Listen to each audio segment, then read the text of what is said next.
Wait a second. The movie grossed $183 million and became the highest-grossing film in the history of the franchise, and yet it still suffered losses of $80 to $100 million? How is that even possible? Simple. Welcome to the world of Disney, where even box office records turn into disasters. Today we're breaking down how Predator Badlands, starring Elle Fanning, managed to simultaneously break every franchise record, lose nearly $100 million of studio money, and turn a legendary monster into family entertainment. Spoiler: Disney swallowed another cult franchise alive. But the story is way more interesting than it seems, so sit back. This is gonna be brutal. Listen, the numbers are absolutely insane. $183 million at the box office. Headlines are screaming. Franchise record. IGN is ecstatic. Fans seem kinda satisfied. But there's one little nuance that everyone somehow ignores. The movie's production budget was $105 million. Marketing cost at least another $40 to $50 million. Total expenses, $150 to $155 million. Okay, you might say $183 minus $155 equals profit. Nope. Because movie theaters take about half of the box office revenue. That's basically a law of nature in Hollywood. Let's do the real math. $183 million divided by 2 equals about $91 million back to the studio, against costs of $150 million plus. That's a loss of at least $80 million.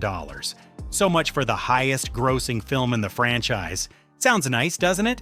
Now, the most interesting part: why did Disney screw this up so badly? Short answer: greed and stupidity. Long answer is a bit more complicated. After the streaming success of Prey, which by the way was gritty and atmospheric, Disney thought, hey, let's go big. They approved a $105 million budget. For Predator, that's huge money. The original movie with Schwarzenegger cost $15 million, and that's where the problems began. To break even with that kind of budget, an R-rated horror film would need to make almost $400 million at the box office. Let that sink in. $400 million. No Predator movie has ever even come close to that number. It's physically impossible for this genre. So, what do the Disney geniuses do? They retool the movie for a PG-13 rating. They remove the brutality, they remove the blood, they remove the fear and atmosphere fans love the franchise for. Why? So teenagers can come with their parents, so the audience is broader, so they can sell toys and merchandise. The classic move: let's turn a horror movie into a family-friendly blockbuster. Spoiler, it didn't work, but that's not all. Director Dan Trachtenberg decided to go even further. He humanized the Predator. Imagine this: an alien killing machine, the perfect hunter. Now he has a name. His name is Deck. Yes, f***ing Deck. He has emotions, he's vulnerable, tragic, trying to restore his honor on an alien planet. This is like making a movie where the xenomorph starts crying and talking about its traumatic childhood in a cocoon. Look, I get the desire to experiment, but there has to be a line. When a monster becomes too understandable and sympathetic, it stops being a monster. It stops being scary. That's basic horror logic. And The Guardian was absolutely right when they said Disney removed the essence of the antagonist. They're 100% correct. Now let's talk about Elle Fanning. But first, don't forget to subscribe to the channel and hit the like button. It really helps us. So Elle Fanning, talented actress, absolutely. She's good. She plays 2 android twin sisters, but most of the time she feels like, how do I put this gently, Donkey from Shrek? Constantly talking, constantly joking, constantly diffusing tension. In a Predator movie, that's like Ripley cracking jokes about the weather every 5 minutes in Alien. A story about family bonds and the inner conflict of androids set against futuristic scenery?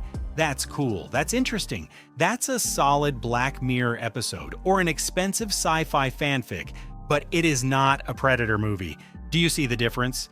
To be fair, visually the movie looks fine. The VFX are solid. The cinematography is competent. The design of Planet Jenna is decent. But here's the catch. Behind all that visual polish, the drive is gone. The sense of danger is gone. The tension that made you hold your breath back in 1987 is gone, when Schwarzenegger and his team were hunted in the jungle. Every scene back then was nerve-wracking. You never knew who would die next. There was fear. Here, none of that. The problem isn't that Badlands is a bad movie. It's perfectly watchable. The problem is a substitution of meaning. Here's the core of the whole story. Disney tried to turn a niche horror franchise into a universal family blockbuster, one that can be sold with toys, in theme parks, on t-shirts. And what did they get? A movie that is for no one. For old fans, it's too soft and too experimental. Where's the blood? Where's the brutality? Why is the Predator crying? For younger audiences, the Predator brand no longer has the mythic weight that makes them rush to theaters just for the name.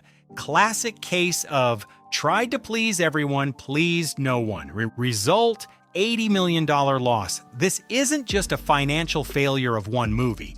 It's a verdict on modern Hollywood strategy. Here's how it works. Take a cult franchise with a loyal niche audience, inflate the budget to insane levels. To recoup costs, start smoothing out the edges, remove everything that made the franchise unique. End up with a sterile product nobody needs. And then, loss. Lowering the rating to PG-13 stripped the movie of its teeth. The action became sterile. Excessive humor killed the atmosphere. Humanizing the Predator finished it off. Question for Disney: did you even understand what you were making? And honestly, it's hard to attack Trachtenberg personally.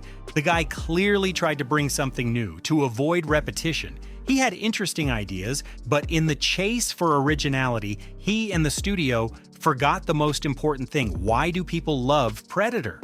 For its otherness, for its mystery, for the image of the perfect hunter, not for a self-reflecting protagonist with a tragic backstory. If this were an original sci-fi story about adventures on a distant planet, criticism would be far milder. It could have even launched a new franchise. But under the weight of a legendary legacy, the movie collapsed. Let's draw the line. Predator: Badlands will go down in history as a monument to missed opportunities. It's a distinctive, expensive, visually appealing project that simply should never have been called Predator. Disney once again proved they're great at making shiny wrappers, but often lose the essence of what's inside. Until the studio understands that some franchises survive only because of their brutality and uncompromising nature, we'll keep getting these sterile, record-breaking movies that turn out to be financial sinkholes. Talk of a new chapter has already quieted down. The future of the franchise is in question. Will this be a lesson for Disney executives? Most likely, no. They'll keep softening everything for broader appeal. Badlands is a decent one-evening watch, but as part of a legendary saga, it feels like a foreign body, stripped of the fire that once created a massive fan base. After the initial spike, when fans brought the whole family since the rating allowed it, interest dropped almost to zero. A sad but instructive result of trying to turn a monster into a human and a cult horror into a safe teenage fairy tale. The franchise isn't dead, but it's clearly in deep crisis, where financial reports matter more than creative spark. And as you can see, even those reports aren't encouraging. That's the story of how Disney tried to revive a legend. Is it completely dead? I'm not ready to answer that yet. What's next for the franchise? Who the hell knows? But what do you think? Write in the comments, have you watched Badlands? Does the franchise have a future, or did Disney kill it for good? Subscribe to the channel, hit the bell so you don't miss new breakdowns, and smash that like button if you enjoyed the video. Thanks for watching.